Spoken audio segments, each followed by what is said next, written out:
podcast that is implementing pathways, getting perspectives, so you can reach your purpose. Yes, it is. What up, everybody?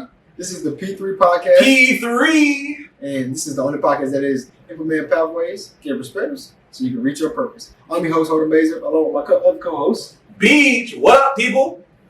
And we in the building, man. We back with the one and only Khalid Johnson. Let's go! Welcome back. So nice we had to do it twice. Welcome back. It's a hot topic, baby. Yes, Mr. Hot Topic. How did I get all the way over here? Come here. Yes. Hot button topic, man. Listen, we had such a great conversation in the previous episodes that we just had to bring this man back so that we can have another very fulfilling conversation. Exactly. Last time we were talking a lot about the creative aspect of Khalid's perspective lens, and we also learned that there is also a lot more to Mr. Johnson than just the creative that's in him and the artist that's in him. So today we're actually going to get a little bit more into his civil engagement side. Make sure you go and like, comment, and subscribe on our YouTube page. Go and click that button for us. And turn your notifications on so you know. Absolutely. We're live. And if you want to know more about what it is that we talked about in the last episode, just go and watch it. Yeah. And then bookmark this, like it, and subscribe. And then go back to the previous episodes where we were discussing a lot more about Khalid's creative nature. Yeah. And then come back here. So you go ahead and do that. We'll be here when you're ready. So, Khalid, what's going on, man? Hey, happy to be back. Yeah, really? Yeah, man. We're glad to have you back, man. For real. Yeah, for the sure. topic was fire, man. The topic and, was absolutely fire. we talked a little bit, very briefly, about, because, everybody went, like, through the roof with, we're talking about the activist side of you and that aspect of your life and stuff, man. We want to get into that, man. How did you get into wanting to be more of an activist, spokesperson for people? Got you. So, obviously I'm black. Yep. Right? No! Really? Clearly. That's not what that was. Clearly. And Goodness. so Okay. I had this, I don't know, I went to an all black school. Yeah. Right? And so, but before that, I started, Jesus Christ, what was that? From the time I started school until fourth grade, I was in white school. Yeah. Right. I was in the city of Decatur doing school there. Most of my peers were white people. Right. I get to fifth grade and I go over to Chapel Hill Elementary School where it's black people. Okay. First grade, I went to Snapfinger where it was black people. I went back to Decatur. Okay. But from fifth grade to the point that I graduated, it was all black. Right. And there was some culture shock. I had to deal with the internalized anti-blackness that comes with starting out your schooling with white people. I get that. It's a massive culture shock to go from predominantly white, predominantly black. And so I had to do some unlearning and self-understanding, right? Right. By the time I get to high school, I forget what grade. I think it was freshman year, maybe it was eighth grade, which was middle school. But at that point in time, the Trayvon Martin happened, right? Yeah. And that was big shock, right? It was weird because it was it could happen to any of us. We're all roughly the same age, and this happened to this to this dude that would be roughly my age, right? And so it creates consciousness, and I listen to hip hop, and you hear artists talking about black issues and things that affect you, right? And, seeing Obama become president, you're keenly aware of blackness and the issues that come with it. So I was aware of stuff and aware that I was black and aware of what that meant. By the time I get to Young Harris, right, you become hyper aware. Yeah. Yeah. Because you're surrounded, You're fully immersed. you're a black dot on white paper, right? And so you're aware of the racism, you're aware of how that affects you. And for me, where I was already conscious, Young Harris radicalized me. Being in that environment forced me to really think about how these systems that, are keeping me down are, how they extend, right? Because it's not just, people are racist. It's, people are racist because there are systems in place that facilitate racism, right? It's when you think about how things are connected, class and race go hand in hand, right? If the systems of capitalism are built on keeping people down, how do you keep people down? By saying there are racial borders, there are racial differences, right? You're competing against the person right next to you because, you know, they're a threat. Mm-hmm. They're a threat to your way of life. They're a threat to you making money, right? And so, you know, there were poor people at Young Harris, poor white people, not just like black people, right? Yeah. Poor white people. So I'm seeing how some of our struggles are intertwined. How some of these things mix. At the same time, I'm doing reading, right? Like I'm immersing myself even further in Malcolm X's teachings. My dad was really big into Malcolm. Like that's the guy my dad always talked about. Yeah. And like expanding that, right? So then I was researching into the Black Panthers. I was looking at, you know, some of our contemporary figures, doing more of my own research. Now, there's a YouTube channel that I always plug. It's called Afro Marxists, and you know, they're talking like they have interviews with people like Kwame Ture, Angela Davis, you know, people of that time, and like even taking in other art, a poet Audre Lorde, and you know, the writer Bell Hooks, and like taking all this stuff in and pushing myself to be more versed on the issues that, you know, are presented. And you know, Young Harris is one of those places that kind of necessitates that you're aware of it. Or like there are two extremes, right? You can be hyper aware of how things happen, and you know, once you're hyper aware, you can't turn it off. Right. Once your critical brain is on, you can't turn it off. Of course. Or you can pretend like it's not happening. I remember it was the year after I graduated, 2020, when they brought in somebody to talk about diversity issues on campus. Yes. Especially as all the BLM stuff. Yeah, I remember. I Yes. remember. Yeah. And they had Light-skinned woman. Right? light-skinned woman, Yeah. from NCAT. And they had people, you know, talking about their experiences with racism on campus, right? They were like, cool, we have the students doing it, and then we'll have the alumni come in and ask questions or whatever, right? And I remember logging into this session, and so at this point, for you, they were offering it virtually as alumni. Yeah. Because it was alumni that were offered the opportunity as well. to come talk about it, right? Right. And so I'm thinking about my experiences on campus. And they're like, cool, you have what your experiences, blah, blah, blah, blah, what you experienced as a black person on this campus, right? Talk about it. And then two other black people come up behind me and they're like, well, we didn't really experience that. And I'm like, goodness the bird. and I'm like, yikes. They're like, yeah, we didn't really experience Jeez. it from that perspective. You know, the campus is great, but we have issue. And this is where, you know, for me, it's like, cool, I want to change stuff. I don't want to just do symbolic stuff because people will focus just on, oh, it's named after a slave owner. Yeah. And that's the line. And I'm like, cool, sure, the name sucks, but the institution itself does not help these people that they're recruiting. I remember Young Harris when I was in high school. They had a table at our little college fair, and I'm like, this is a predominantly black school, and Young Harris is predominantly white. I don't even know why they're at this particular Why college are they here? right? And so you want the diversity, but you're not doing what you're supposed to do to make sure that the diversity that you have is protected and safe on this campus, right? I remember, and people talking about like, oh, there's active Klan chapters in that area, right? You could, when Trump was elected, you saw Trump flags and Confederate flags fly through there like nobody's business. And you know, I've been there for 4 years. There was no minority scholarship, right? There was nothing like that. There was no established Black Student Union. And so all these things, the campus needed fundamental changes. There was no diversity in pro staff either. There was none of that, right? Like, there was nothing for students to be able to like see in themselves to keep them at the school. Spoken from a person who was actually like in that type of position.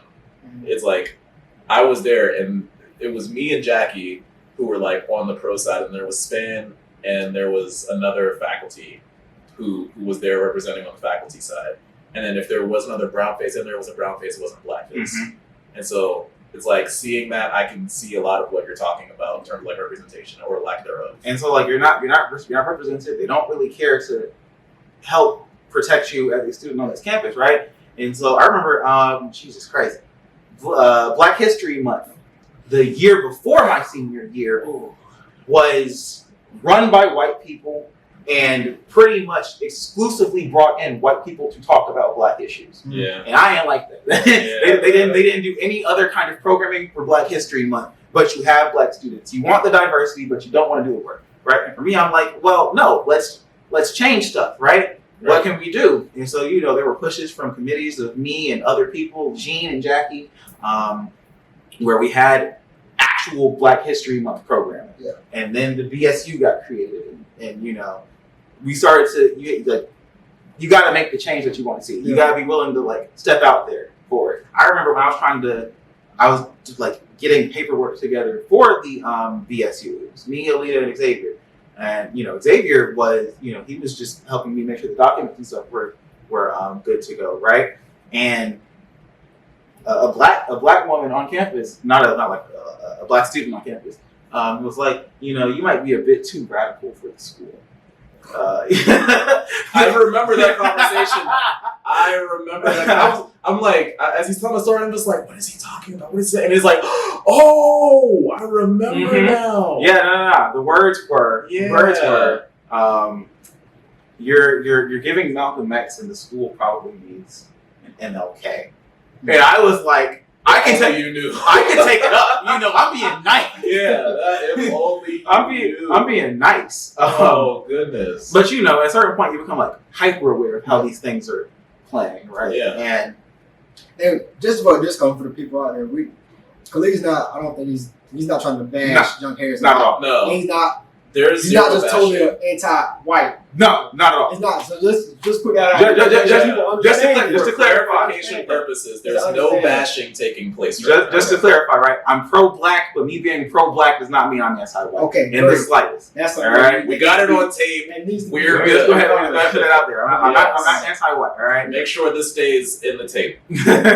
I am, and so you know, but like to that point, right? Being at Young Harris, I also started to realize once again, the same systems that are oppressing Black people to a similar degree are oppressing white people, Latino, Latinx people, Asian people, all these things. Like, I actually learned something about that. They're not saying Latinx. They're saying Latinx. Yeah, my bad. But you know, like we're all affected by capitalism. Yeah. We're all being oppressed, right? You go work your job, and you know they can underpay you. Yeah. Right? When your job profits, that's because you're not getting paid the full worth of what your labor is, right?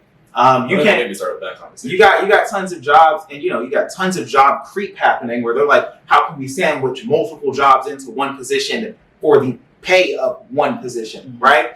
And you know you're seeing that at Young Harris as an institution where people are, you know, working, doing more than what is in, you know, what they signed on for. Yeah. And they're being paid, you know, less than what's worth, right? And then you know you think about how we're all being crushed by debt, right? Going to school is expensive, right? Especially to go to private school. Right? So you got like white students that are in comparable debt to my debt, right? And I'm like, this is trash. We're all affected here.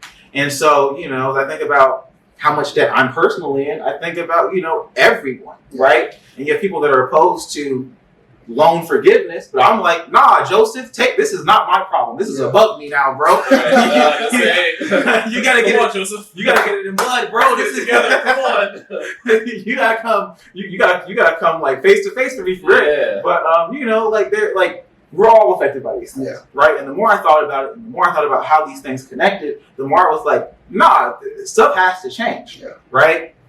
And so I did the work. I studied. I'm still doing the work, right? Like every time I start to think about like ideas, I'm like, cool. I'm sure there's somebody that came before me that was able to articulate it this way. That's going to help me think about it and contextualize it a different way. And so, you know, especially at Young Harris, it just kind of pushed me to think more about it. It pushed me to think about how I'm showing up for women, how I'm showing up for queer people and people that are genderqueer, and how I'm showing up for, you know, my own community.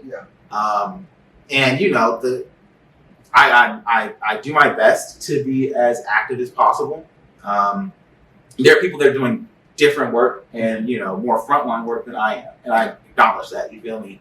But my goal is always to look at what I can be doing more of. So going off of that though, because me personally, I feel like I just touched the microphone. I'm sorry. I feel like I have like a limited scope of knowledge in terms of like what it truly means to be an activist, especially for a cause as worthy as this one. So I want to call this particular section of this conversation Activism 101. Mind you, by the way, for those of you that are watching, we are not experts in this particular area or this particular field. We are champions.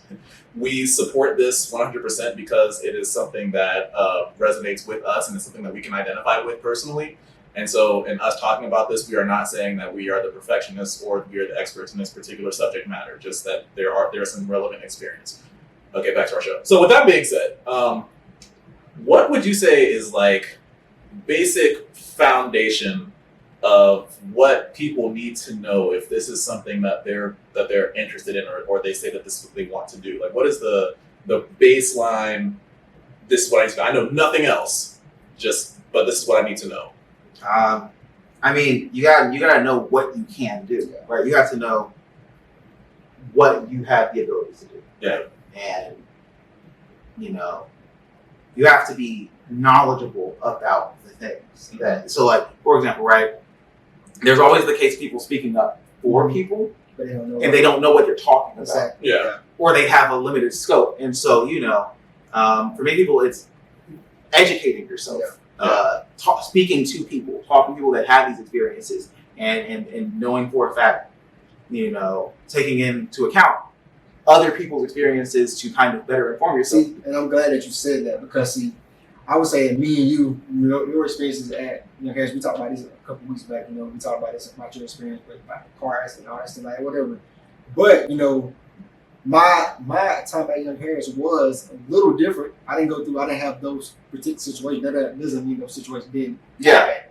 Maybe I just wasn't valid into it. But that also doesn't make that don't mean that what I'm saying and what you're saying is not the truth. Exactly. That's what people bump heads at. They're like, oh, that didn't happen to me. So it didn't happen. It couldn't happen. And that's not true. That's not true. Just because it didn't happen to that person doesn't mean that you're not in that person's shoes. This person went through this experience, they're not gonna lie about it. Exactly. And that's what there's a lot of conflict in everything in the world. It comes down to really. There was some video I was watching that popped up somewhere, and it was like Black women talking about their experiences with being hospitalized and giving birth or whatever. And there was like a table of Black women and white women. And it's such a sensitive subject. It really is. I know where it's going. Yeah, exactly, right? So like when dealing with like from slavery, you have these misconceptions about Black women and their pain tolerance, right? And so, Black women are like, I wasn't given the proper treatment for my pain, and because of medical malpractice and medical mistreatment, I was in tons of pain and wasn't treated properly.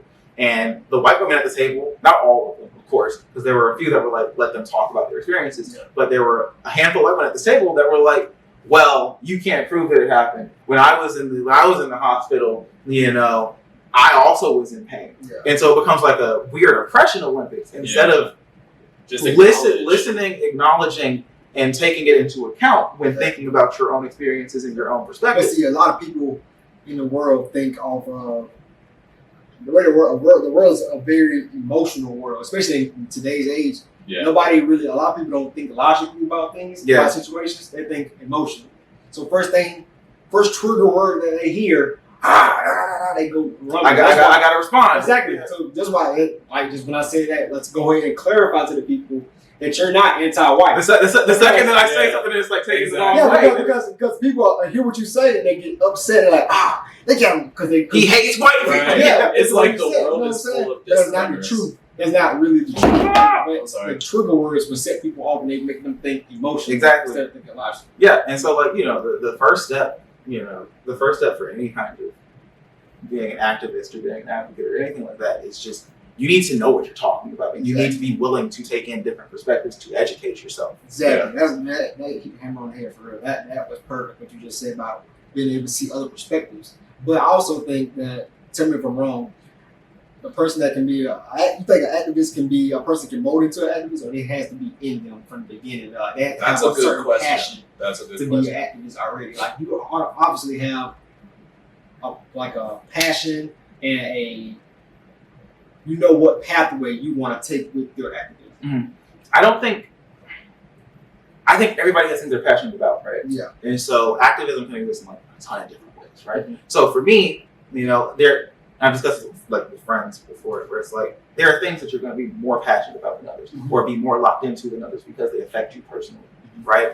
I have a trans friend, and she's very locked into trans issues and how the government is oppressing trans people, and I'm attentive to it, but obviously she's going to have that deeper connection to it because it's affecting her immediately, and so what I can do is listen to her and show up for her when I find out this. But for me, obviously I'm passionate about Black issues, right? Like I'm passionate about all of it. But the thing that I'm the most connected to is Black issues and how Black people are being affected. Yeah. And then you have these things like there's this term, it's intersectionality, right? These different struggles have ways of interconnecting, right?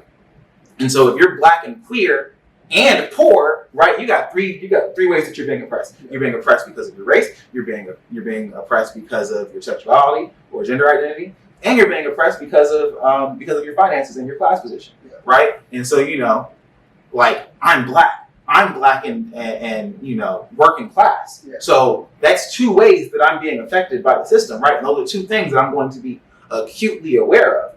But it just becomes, what are you acutely aware of, right? What are the things that are affecting you, right? But I think that's the difference between like just being aware and like activism is taking that next step. Yeah. Activism is cool. I'm aware of how this is affecting me. I'm tuned into how this is affecting me.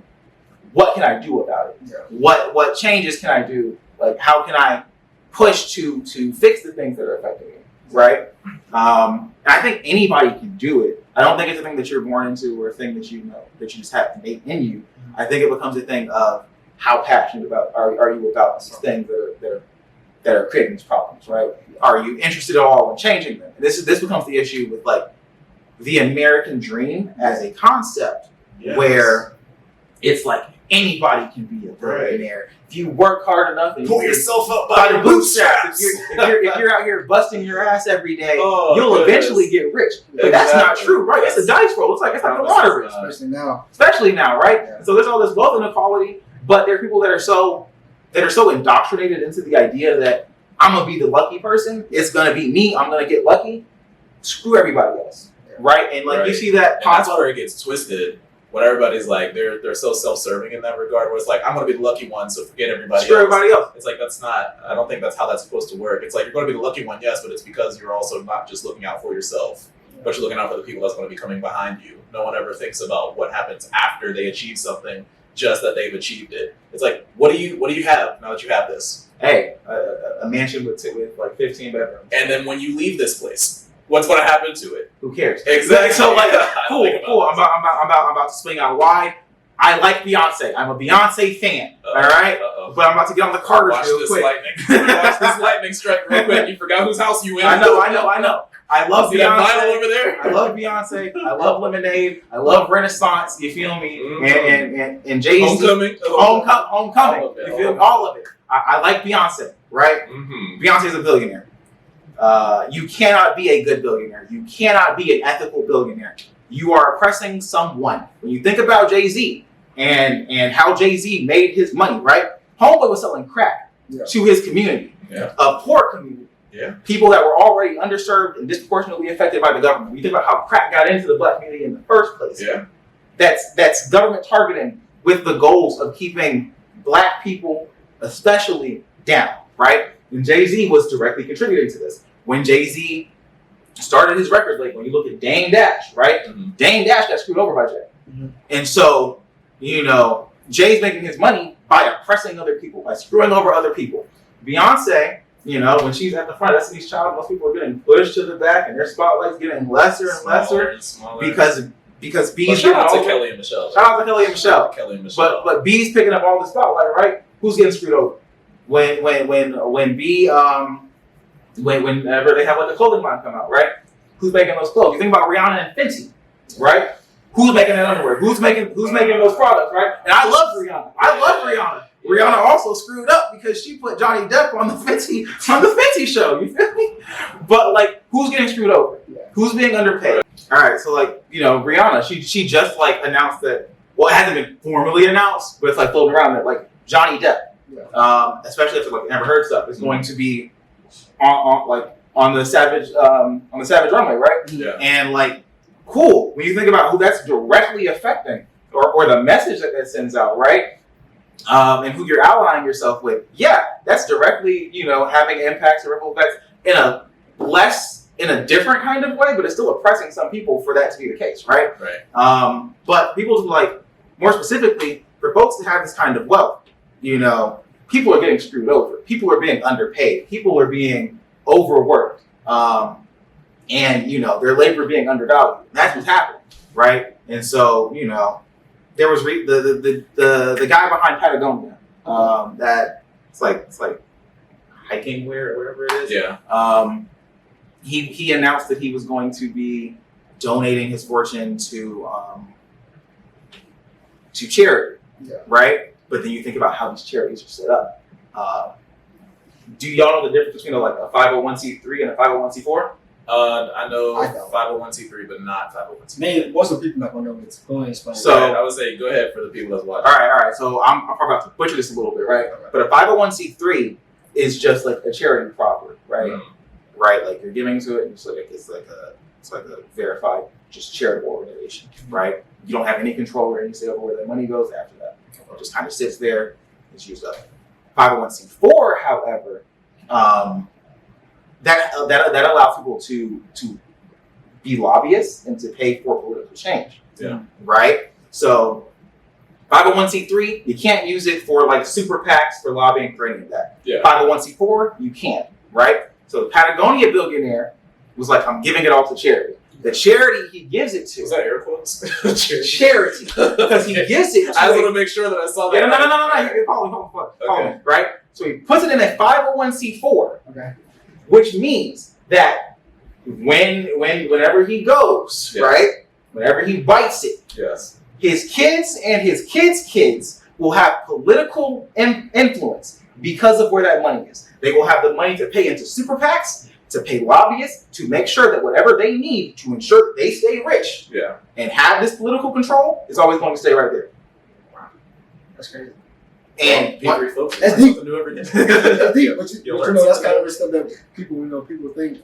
So I want to stay on the same topic, but kind of switch gears just a little bit about the. So, what's your thoughts on the Kanye situation that's going on and the How much time do we have left on this? hey, we can go. We can and go. the How Kyrie much time do we have left situation? on this camera? And then I'm gonna ask one more follow up question to that. Got you. All right, so we've been watching Kanye spiral for years. Yeah. Right? Unfortunately. For years. And, the way that the media sucks it up, right? People love seeing him be an asshole, right? Until being an asshole is just kind of harmful across the board. Yeah. Right? You see, and one thing that I kept circling back to, and that blew me, why wasn't anti-blackness the line? Yeah. My man's got up there on TMZ and said slavery was a choice, and they let him rock. He was putting out albums, and you had, I say the N-word? Am I allowed to say that or not? Yeah. Cool. He put out an album, and were like, yo, and we're still rocking with him, and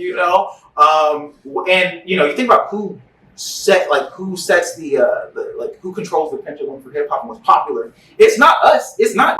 It's white people, right? Of course, anti-blackness isn't going to be a line for most white people. Why? Because it doesn't affect them. Why? Because the media they put out is anti-black, right? So that's cool.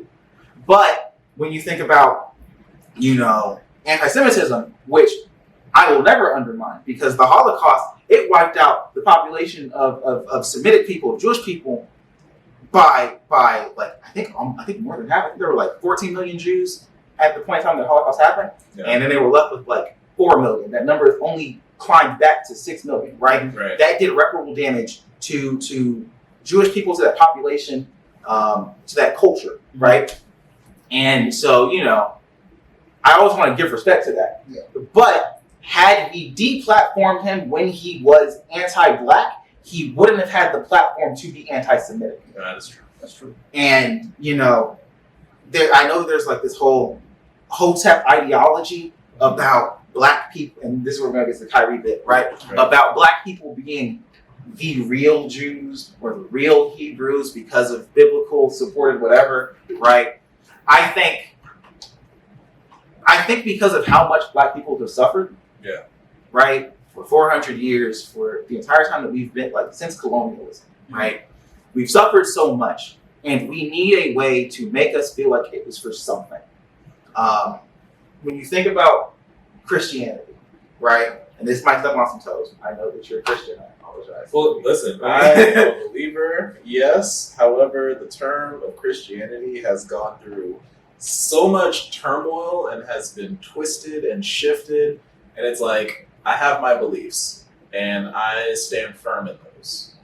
But to like take on the term of Christianity, there are challenges that come with that because it's like the identification of it overall. And again, not an expert in this particular field of study or this particular area of knowledge, but I know what I know. And that's what matters to me.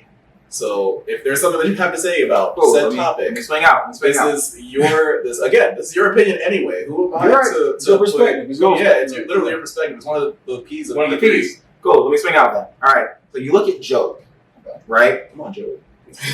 Job was put through hell, but the idea was, well, you've gone through hell. There's something for you if you make it through hell, right? You get rewarded. You get rewarded with double. You get family times two, right? Killed your wife, you get a new one. You know, you killed your kids, you get double kids, right? Yeah. The idea is, and this becomes the thing where our trauma has been normalized, but with the normalization, we need something to make us feel like it was worth it. And so the way that we can make it worth it to ourselves as Black people is, what if we're the chosen people, right?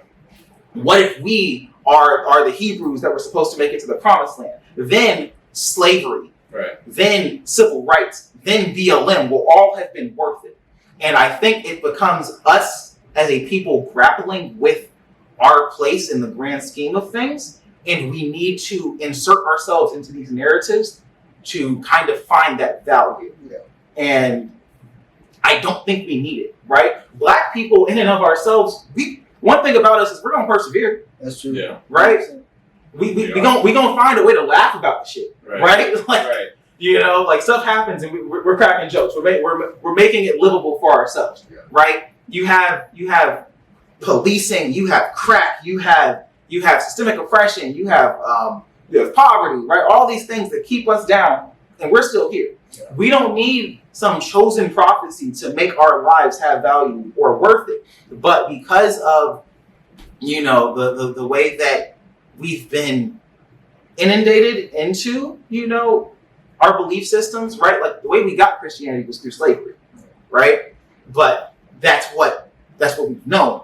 And so because it's what we've known, it's easier for us to self-insert ourselves into this thing that we believe and know to be true than to, you know, let Jewish people just have that identity, right? We don't need to self-insert ourselves into that. But because we need to make the trauma worth it, we adopt these ideologies. And ultimately, they're harmful because they devalue the experiences of Jewish people. They devalue what the Holocaust actually meant, right? I'm not in the business of like comparing traumas, right? And so, you know, at a certain point, the more that we do it, the more that we devalue their identity. And, you know, we have our own identity and we need to be comfortable in that and do what we can for that. And instead of trying to step into somebody else's, you know, identity into their oppression or devalue their oppression, we should be allying because I think about Fred Hampton a lot. There is more strength in solidarity. There is more strength in solidarity with people that share your oppression than there is in trying to be over them and trying to, you know, compete, right? We should be allying, like Black people and other people of color especially have to stick together because we are uniquely affected. And that's what my follow-up question was for you. So as an activist and stuff, you know, we're trying to help the Black community as a whole against the white oppression, against poverty, against drugs, all this stuff that's going on. But it seems like as a Black male, we're getting attacked from both sides. We're getting attacked by our own kind. You know what I'm saying? About Black on Black crimes. We're getting attacked from all angles of the aspect. It seems like basically we're taking the bullet from everything. Poverty, Black on Black crime, like just everything. We're getting hit from every angle. How can we combat that and try to get moving more towards better ways. I mean, it's been progression. It's definitely been progression. It's slow. It's slow. But it's been progression. Yeah. How can we speed it up, maybe? Okay, so I got like 2 quotes. I'm about to butcher them both. All right. So we'll put it at the bottom of the screen. I'm about to butcher them both. All right. Put it at the bottom of the screen. The most disrespected person in America is the black woman. The most neglected person in America is the black woman. And there's a third thing that I'm forgetting, but it's the black woman, right? The most unprotected person in America is the black woman, right? That's Malcolm X. Malcolm X. I hear that in the Homecoming. Very concise. Sorry, Beyonce was playing in my head as you were saying it. Just like, I am the dragon breathing fire. Like that's what I hear in my head. Sorry, go ahead. And then the second quote I'm about to butcher is, if you want to liberate everyone, you liberate the black woman, right? And so I'm about to swing it to current events, right? You got Drake. Drake and 21 Savage just put their joint album. Yes. On what is it? Choco Loco or something like that? Something like that. That man decides to swing out and he swung for the fences. And diss Meg the side, right? Okay, yeah. Right? At a certain point, how are we contributing to our own oppression? Right? Misogyny, when black women show up for every movement, right? For pro-choice movements, for BLM, and frankly, black women were, even though BLM has been proven to be a sham, black women were starting it. And so, at the conception of it, it was black women. At the start of most movements, there are black women being the loudest, being on the front lines, right? And so the way that we make sure that we as black men, have the space to be better, we gotta make sure that our black women are in positions that they're protected because they're going to help us better ourselves, right? There was one woman on TikTok. I hope I didn't mention them. I hope not. There was one person on TikTok, right? And they're a therapist, or they were a therapist. They made a comment about black men needing to go to therapy, and she was doxxed and harassed online and bullied out of her profession. Do you clarify for people that don't know what doxing means? All of her public information was leaked. Her place of work was leaked. And so people were calling up to her place of work, harassing her and her enforcing the job to fire her from this position of being a therapist. And so, you want to make sure we're protected. We got to make sure that the people that want the best for us, black women, are protected, right? Like, and that means that we have to do the internal work as men, as black men specifically, to challenge our inherent misogyny, to make sure that we are being there for black women, right? And then, further still, I think you mentioned black on black crime, right? That's interesting, and this isn't like a negative thing. Black on black was a term created specifically for black people, right? You never hear white on white crime be called white on white crime. You never hear anything else, X on X, except for black people, right? Because it contributes to the narrative that black people are inherently more criminal, or inherently more prone to violence, right? All communities have intracommunal violence. Stereotype. Exactly. All communities have intracommunal violence, right? White people kill white people. Mexicans kill Mexicans, et cetera, right? They do. And so ultimately, you can't root it out per se, but what necessitates crime? Poverty. Poverty creates the need for criminal behavior, right? If I'm broke and I see somebody has something better than I am, better than I have, right? I can't afford to eat, but you got a Benz. Right. I'm catching the train every day, but you're in a Rari. Catching a private jet. Exactly, right? And so, it creates this competition for people where they're like, well, I gotta have it, and maybe it's them reconciling the fact that the American dream is a lot. I'm never gonna be able to attain it, especially not anytime soon. Right. Better for me to take it from you, right? So, like a lot of the issues that you combat, I mentioned intersectionality. A lot of the issues that you combat all intersect, right? Capitalism facilitates racism. or any kind of tiered oppression, right? At the top of the hierarchy is always going to be straight white men, right? In a capitalist system, straight white men, they run everything. They're top of that, right? And then the lower you get, it becomes, well, who's oppressing who, right? White men, white women are next in the power structure, right? And it goes on. And so ultimately,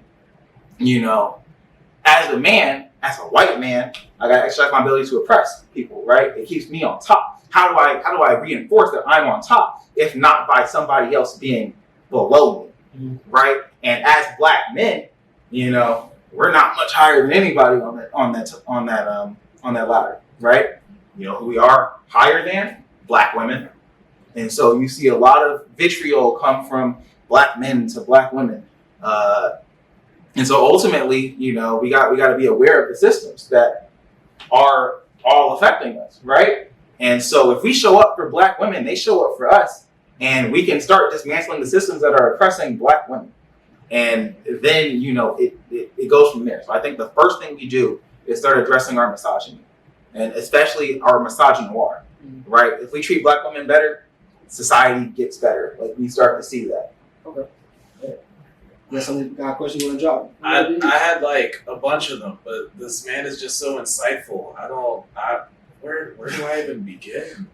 Like, this man has like this library of knowledge in his brain, and are you writing a book or something? I'm writing Stay Woke too, baby. Okay, that's cool. Stay Woke too. And that's the other cool thing. I think at you as a creative, but also as someone who is progressive in activism, it's so cool seeing the intersectionality of your interests, because you have the activist side of you and how it reflects in the art that you create, like your comics and things like that. Like, even down to the titles and the themes that are within the works that you create, like Stay Woke, Waiting for Superman, even in like Dark Watch. And I promise we are going to make this happen, but the icon and rocket, that has to happen. That has been like a 3.5-4 year project. It's gonna happen.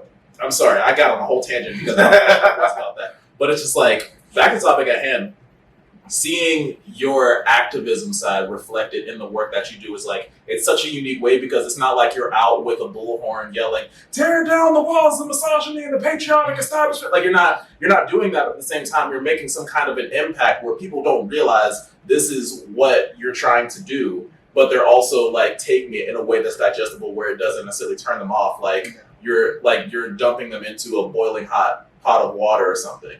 It's like, it's something they can just like ease themselves into, and it makes them raise questions and make them want to know what more can be done. Like, is this reality, or is this still fantasy? Like, where am I with this right now? Yeah. And I think that's just awesome with how you go about portraying that, and how you go about portraying yourself, and how people are able to perceive you, because you could be that person that's just like outright loud and proud. And it's like, you would be justified in doing so. But you're doing this in a way that it gets people's attention in a way they weren't expecting it. I always sit with that, right? Because part of me is like, cool, I'm doing stuff, right? I'm trying to address this stuff, but I don't feel like I'm doing enough. Yeah. And so, like, when the protests were happening, I was at protests. I was in the streets. I was in the crowds, right? Yeah. But I also know there are different places for different people in activism, right? If you know that you can do more, you should be doing more. Yeah. Right. Period. And so for me, it was like, cool. I know that I'm making comics, I'm writing stuff, right? But I can be physically out in the streets, right? And so I did that.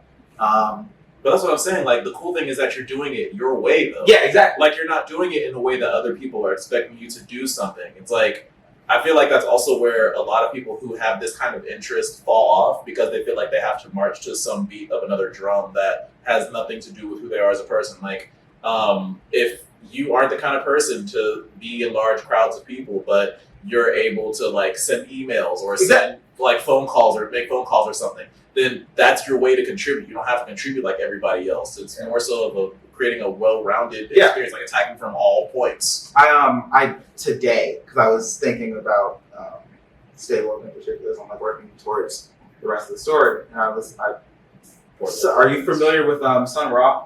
Sun Ra.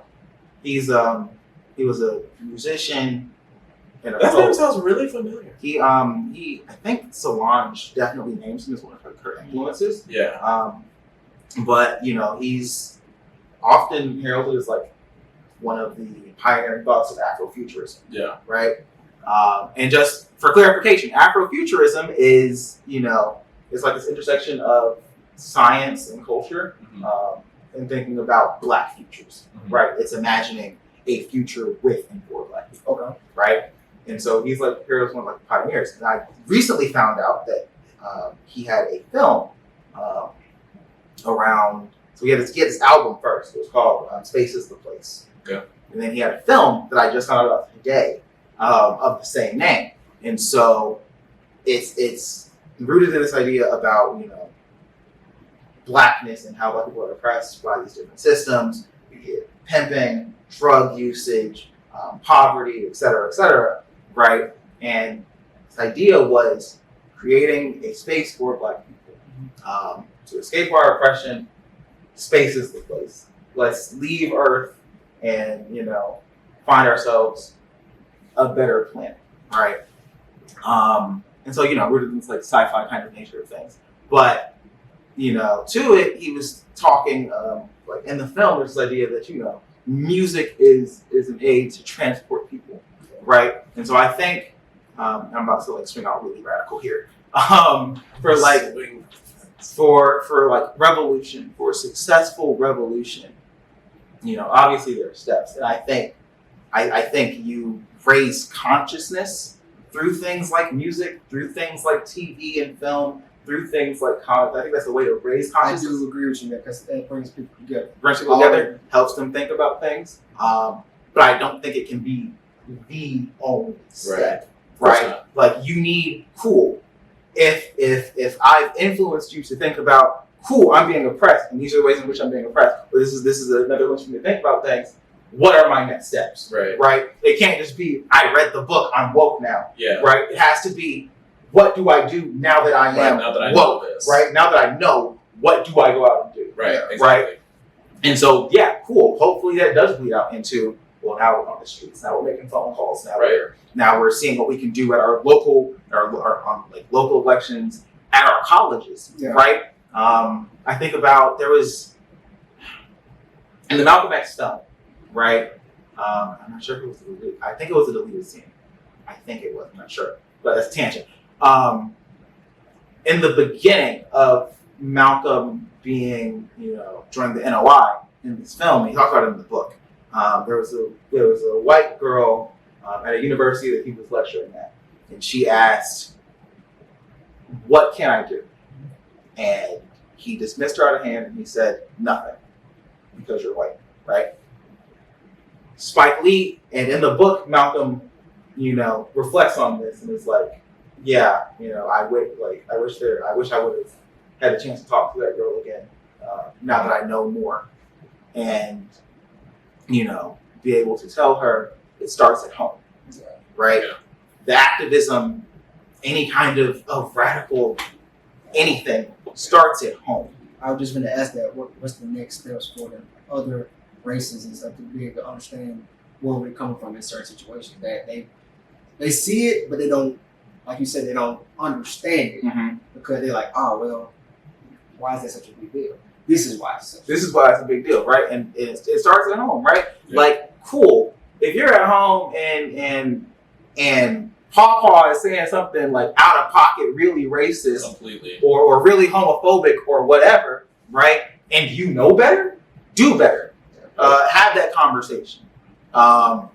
If you're confronting it at home, you're hopefully helping to change somebody's mind, or at the very least, you're making it known you can't say this in front of me, right? Even if you're not changing their mind, and never go into a conversation with the goal of changing somebody's mind because you're still talking to a person. Right. But if you make it known I'm not a safe space for you to say this bigoted stuff, then that's a step. And you can take that out further, right? When you're having a conversation with somebody else that's bigoted, it might not be family member, right? But it helps you have those conversations where it's like, this isn't cool, right?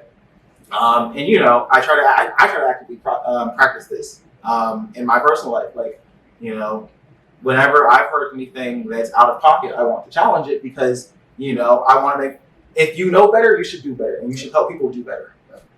I agree. 300%, man.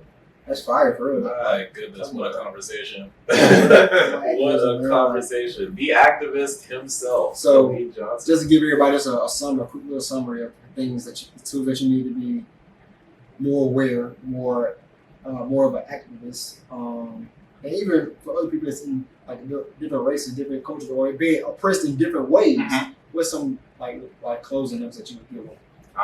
You know, educate yourself. Be open to listening to people with different perspectives, and like really listen. Right? Act like hear the people when they're telling you these are their experiences. If you feel hit, that's okay. Yeah. Right? Like I think feeling that guilt of I think white guilt is perfectly okay. But what do you do after the point that you're guilty? Right. Right? What do you do after you feel bad? If all you do is sit and I feel bad, or you reject I feel bad, then you're not doing enough. Right? See, I'm glad you said that because I think the biggest key is I think people hear and they understand what goes on, but there's never an implementation of how we can move from that, and that's where the line gets blurred at and everything. Often, like you said earlier, a lot of people get so wrapped up in their feelings, they never do anything past that. Right? I feel you said something about white people, and I took that and it hurt me, and I didn't sit and reflect on why it was said. Right? Now you're doing nothing. Right? And you know, one of the word like root word in activism is being active. Right? And so you have to make something of what you're learning, what you're hearing, and really, you know, self-reflection is active. It's an active thing. And so then what do you do after you've self-reflected, right? You know, how do you take that and do more with it, right? And once again, it starts at home. And so we have to be challenging this stuff at home, having those tough conversations, because those stuff like ripple effects, right? And, you know, for me, you know, I make comics, right? My comics are my voice, or they're an extension of it at least. And so, you know, for me, it's not just at home. I'm putting books on the internet for free. I don't care about getting rich. I want enough to sustain myself. I have a Patreon and a Ko-fi, however the hell. Right. I always say coffee. I think it's coffee, right? Because it says you bought somebody a coffee. Whenever you make a donation to somebody, it always says that you bought them a coffee. So I thought it was a coffee. I think it's But coffee. people are saying Ko-fi, whatever it is, right? Like I'm not looking to get rich, right? But you know, it would be exciting. It would be nice. I'm not looking, like me personally, I'm not looking to get rich because you know not in that way anyway. I think about like there was a thing that Tupac said. It was like, you know, it doesn't make any sense how somebody can have so much while somebody has so little. Yeah. Right. And so you know, I want to make enough to sustain myself, but you know, I'm putting stuff out there for free. That's an extension to my voice. I want people to be able to engage with what I'm saying, to be able to engage with these ideas, right? And that's a part of my activism. But even further still, no, I'm showing up. I'm talking to people. I'm having conversations. I'm broke currently, but like whenever I have the funds, I do my best to practice mutual aid, right? Like nobody should be homeless, and nobody should be homeless, and like nobody should be struggling like that. And so you know, if I have like extra cash or something, I make sure to give it out. Like there, when I was working, I would break a 20 like every week and distribute that as I could, right? The man is a giver, gentlemen. The man is a giver. But you know, it's just about knowing what you can do. Once you've taken it in, once you've reflected, what's the next steps? And it always starts at home, but home shouldn't be where it ends. Okay.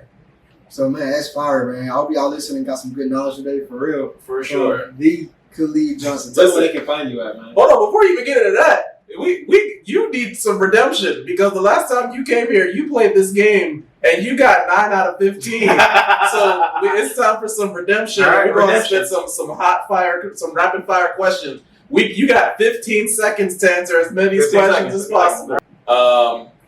Favorite inspirational quote? Be greater. Favorite superhero? Superman.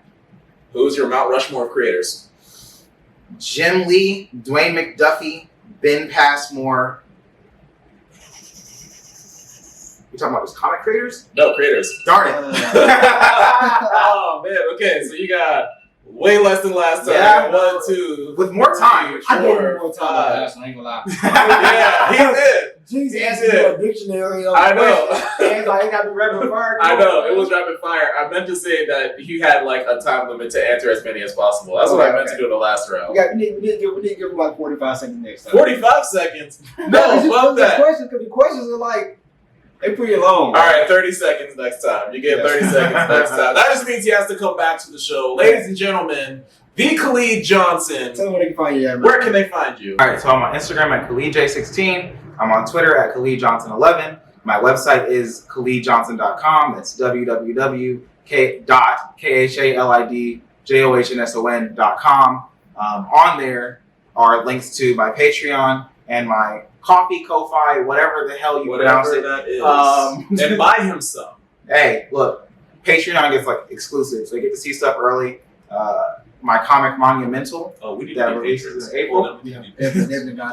What are your tiers for patrons? I have a $1 tier that gets access to early access and sketches. I have a $5 tier. I have a $10 tier. Okay, cool. The $10 tier gets you a cameo appearance in comics.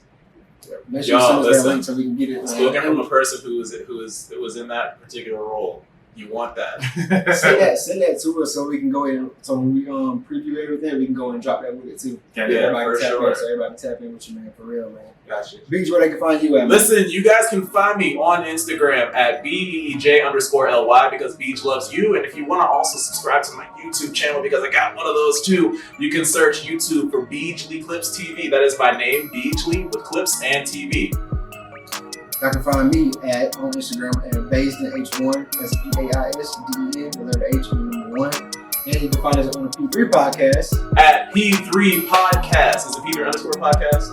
It's P3 _podcast. I've messed this up all the time because of our email. If you want to send us an email because you are a collaborator or because you would like to contribute to our show, whether that's writing or if that's being a guest or anything in that regard, you can send us an email to p3podcast1@gmail.com. Again, that is p3podcast1@gmail.com. And don't forget to like, comment, and subscribe. Come on, you already know what to do. Get that follow button, man. Turn that bell on, man. Yeah, touch that bell. This is the P3 podcast, the only podcast that's implementing pathways, give perspectives, so you can reach your purpose. That's the show, everybody. We out. Peace out, peace out. Bye.